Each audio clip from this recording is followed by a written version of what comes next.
Allez, troisième thème avec Dominique Grimaud. Toujours pas les jours d'honneur, toi. Oh non. Agnès Buzyn là, et toi tu l'as pas. Oui. Mais à qui il faut demander? Il faut demander à quelqu'un de bien placé, tu dois avoir ça. Ah, j'ai ça. Dacier, tu dois pouvoir demander. J'ai ça. Il n'a pas la Légion d'honneur, Dacier. Je suis pas sûr, non. Hein? Je suis pas sûr. Bon, moi, je vais attendre un peu pour la demander, mais... Oui, c'est peut-être un peu prématuré, là. C'est pas le moment, quoi. Non, c'est pas maintenant. Non, c'est pas le moment. Pas maintenant. Non. Oui. On va parler des Bleus. Oui. Vous avez mis les Bleus, qui, je dirais, alternent un petit peu le chaud et le froid. Et qui, pour ma part, je crois que tout le monde sait ma position par rapport à la victoire des Bleus en 2018, en termes de chaud et froid, cette Coupe du Monde, pour moi, est une forme de symbole, puisque on a gagné, ce qui est quand même de loin le plus important.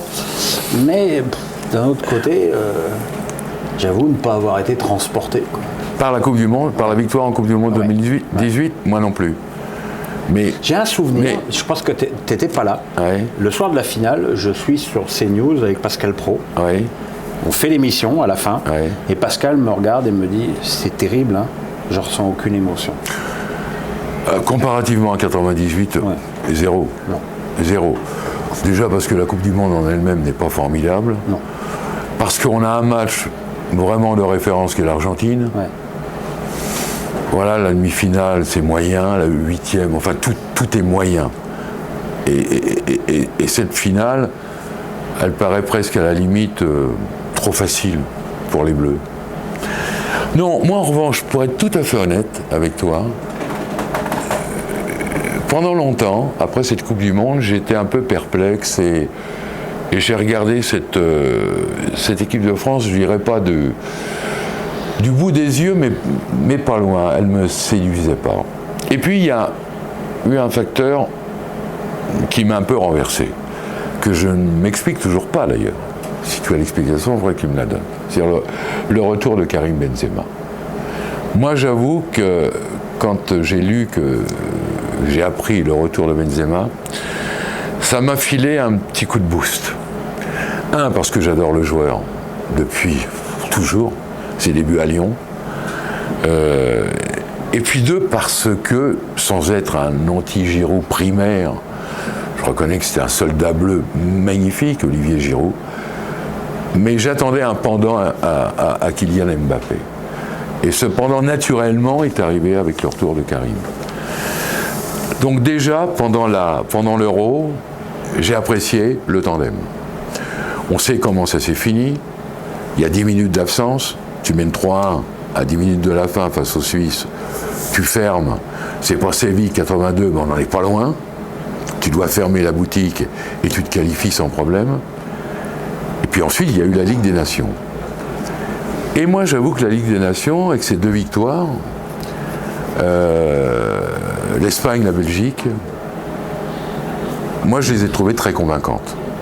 Mais une fois de plus, je vois ça en priorité par le prisme du tandem Mbappé-Benzema, que je trouve juste magnifique. Voilà. En Ligue des Nations, oui.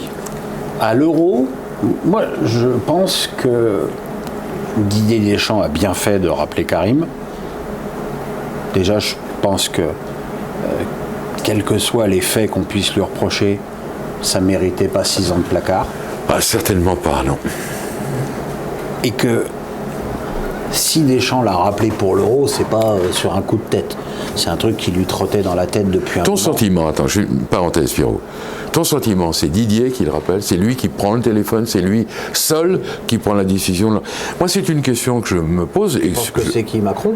Je sais pas. Non, mais quand tu me poses cette question, tu penses qu'il y a une intervention ? Peut-être d'un pouvoir supérieur à celui de Didier ou de Le Gret. Voilà, c'est une interrogation pour moi. Je pense Didier assez imperméable à ce genre de pression. Je pense que, voilà, il s'est dit à un moment donné qu'il avait besoin du joueur. Mais putain, pourquoi il ne l'a pas rappelé au début de l'année ? Voilà. Parce que je pense que intégrer Karim Benzema, juste pour les matchs de préparation, c'est-à-dire son premier match chez Pays de Galles à Nice, c'est trop tard.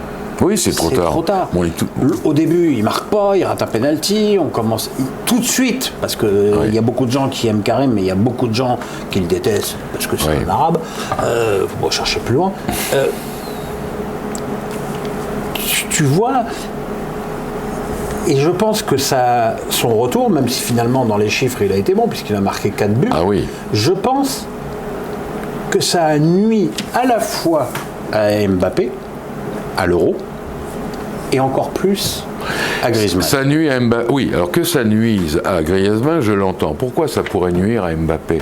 Parce que je pense que Mbappé, il est tombé amoureux. Je pense qu'il était amoureux de Benzema avant de le rencontrer. Il était amoureux du joueur. Je pense qu'ils s'entendent comme Kylian peut s'entendre magnifiquement avec Hakimi au PSG.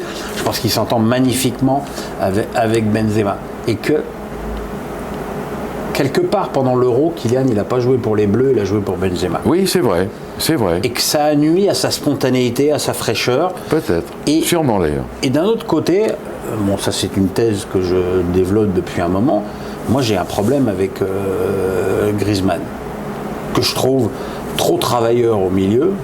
Peut-être trop loin du but. Trop loin du but, et surtout ne combinant pas assez avec Kylian et Karim. Regarde quand ils ont joué, je ne sais jamais si c'est la Finlande ou l'Islande à Lyon. Finlande, non? Finlande, oui. Où là, il y a Griezmann met 2 buts et tout le monde loue l'entente Benzema-Griezmann. Mais ça, j'ai jamais entendu dans un autre match. J'ai jamais entendu dans un autre match dire « Ah là là, Griezmann, quelle entente avec Mbappé, quelle entente même avec Benzema ». Ça a été sur ce match-là, ponctuellement. Mais encore une fois, sur ce match-là, Mbappé n'était pas là. Et je pense que l'axe de progression principal de l'équipe de France sur le plan offensif, c'est d'arriver à intégrer offensivement, et non pas au milieu de terrain, d'intégrer offensivement Griezmann au tandem.